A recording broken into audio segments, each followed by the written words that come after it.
আমাদের উত্তরবঙ্গের মানুষদের একটা ভালো দিক আর একটা খারাপ দিকের কথা বলি। নিজের দোষ নিজে স্বীকার করা ভালো, তাই না? অন্য কেউ আপনাকে নোটিস করে দেওয়ার আগে। প্রথমে ভালো দিকটা বলি। এখানকার মানুষরা খুব সহজ সরল জীবনযাপনে অভ্যস্ত। সোজা কথায় বলতে গেলে তারা শো অফ করা পছন্দ করে না। দেখবেন অনেক ভালো অর্থ সম্পদ আছে, ভালো না মানে অনেক বেশি অর্থ সম্পদ আছে এমন মানুষদের আপনি ব্র্যান্ডেড কাপড় চোপড় পরতে দেখবেন না। কি দরকার? যেটা প্রয়োজন সেরকম কাপড় চোপড় কিনছি, ব্র্যান্ডেড কাপড় চোপড় অনেক টাকা দিয়ে কেনার কি প্রয়োজন? এরকম সোজা কথায় সহজ সরল জীবনযাপনে তারা অভ্যস্ত। শো অফ করাটা তারা পছন্দ করে না। আর খারাপ দিকটা হচ্ছে এই যে সহজ সরল জীবনযাপনে অভ্যস্ত, এ কারণে তারা রিস্ক নিতে চায় না। আমি মোটামুটি মিডিললেস একজন মানুষ এবং আমার অভিজ্ঞতায় আমি যেটা দেখেছি অন্যান্য জেলার বেশ কিছু জেলার, সব জেলা না, অন্যান্য বিভিন্ন জেলার মানুষেরা শিক্ষা খাতে বা বিজনেস পারপাসে বা দেশের বাইরে যাওয়ার জন্য বেশ ভালো ইনভেস্ট করে। কিন্তু আমাদের এপাশের মানুষরা যেহেতু একটা সহজ জীবনযাপনে সরল জীবনে অভ্যস্ত, তারা ভাবে যে কি দরকার, থাক এভাবেই তো ভালোই যাচ্ছে দিন, এত রিস্ক নেওয়ার কি আছে জীবনে। এটা আসলে খুব একটা দোষও না, বাট একটু রিস্ক তো নেওয়া উচিত জীবনে। খুব একটা দোষ না, বাট আমার কাছে এটা মনে হয়। বলে রাখি যে আমার বাপ দাদা 14 গোষ্ঠী সবাই আমরা নর্থ বেঙ্গলের। এ কারণে এই পাশের মানে অল ওভার নর্থ বেঙ্গল না, বাট আমার দিনাজপুর, রংপুর, বগুড়া, ঠাকুরগাঁ, নীলফামারী এই এলাকার মানুষগুলো সম্পর্কে আমার এই ধারণাটা, এটা অবশ্য আমার পার্সোনাল ধারণা, আমি আমার নিজস্ব অভিজ্ঞতা বললাম। কী অবস্থা সবার, কেমন আছেন সবাই? অনেক দিন পর একটা ডেইলি লাইফ ভ্লগ। আমি ডলি গাছপালার পরিচর্যা নিয়ে ভিডিও বানানোর চেষ্টা করি, যারা নতুন দেখছেন আজকে এই ভিডিওটা। আর মাঝে মাঝে টুকটাক রান্নাবান্নার ডেইলি লাইফের ভ্লগ।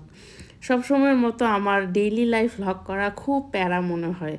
মনে হয় যে এতক্ষণ সময় দিয়ে যারা ডেইলি লাইফ ভ্লগ করে তারা আসলে অনেক এফোর্ট দেয়। সেই কাজটাকে অনেক ছোট ভাবার আসলে কিছু নেই। অনেকেই যারা ভাবে যে ডেইলি লাইফ ভ্লগ কেন করে, বেশ ভালো পরিশ্রম হয় এটাতে।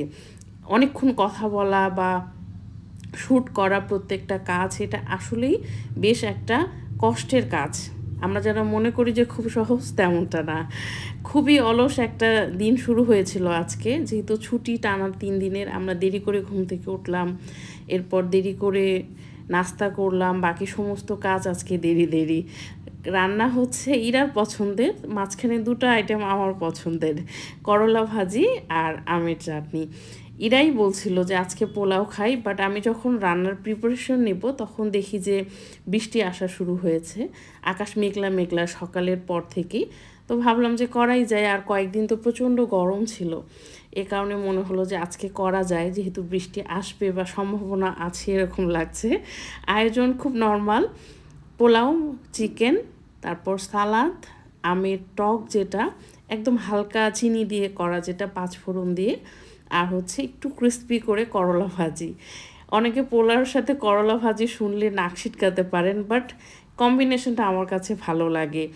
একটু মুখটা বেশি মিষ্টি হয়ে যায় পোলাও এবং রোস্ট, বা একটু বেশি ঝাল ঝাল মাংস না খেলে তখন তার সাথে একটু ক্রিস্পি করলা ভাজি খেতে ভালো লাগে। যারা করলা পছন্দ করেন তারা এই কম্বিনেশনটা দেখবেন, ট্রাই করে, ভালো লাগবে। মুরগিটা 3-4টা দেশি মুরগি নিয়ে আসা হয়েছিল এবং চামড়া সহ, এ কারণে হালকা একটু পুড়িয়ে নিলাম, তাহলে খেতে ভালো লাগে, বেশ একটা তেল ছেড়ে দেয়, রান্নাটাও তাড়াতাড়ি হয়, ভুনা ভুনা করলে খেতে ভালো লাগে। আমি রান্না শুরু করেছি তখন একেবারে ঝুমঝুমান্তি বৃষ্টি যেটা, সেটা শুরু হয়ে গেল। এখন গোসল শেষ আমাদের, খাওয়া দাওয়া করে আমরা দিব একটা টানা ঘুম, একটু মুভি দেখতে দেখতে ঘুমিয়ে পড়বো। আর বিকেলবেলা আমাদের একটা মেলার দাওয়াত আছে, আশা করি ওখানে যাব যদি খুব বৃষ্টি না আসে। আপনাদের কি অবস্থা? আর আপনাদের জেলার মানুষদের একটা ভালো দিক একটা খারাপ দিক জানাবেন কমেন্টে, আমাদেরও জানা থাকলো যে কোন জেলার মানুষরা কেমন। তো আজকের ভিডিও এ পর্যন্তই। আর আমি বাগান বিলাসের ভিডিওর 2টো পার্ট করেছি, পার্ট 1 পার্ট 2, খুব সম্ভবত শনি রোববারের মধ্যে দেওয়ার চেষ্টা করব। ভালো থাকবেন সবাই।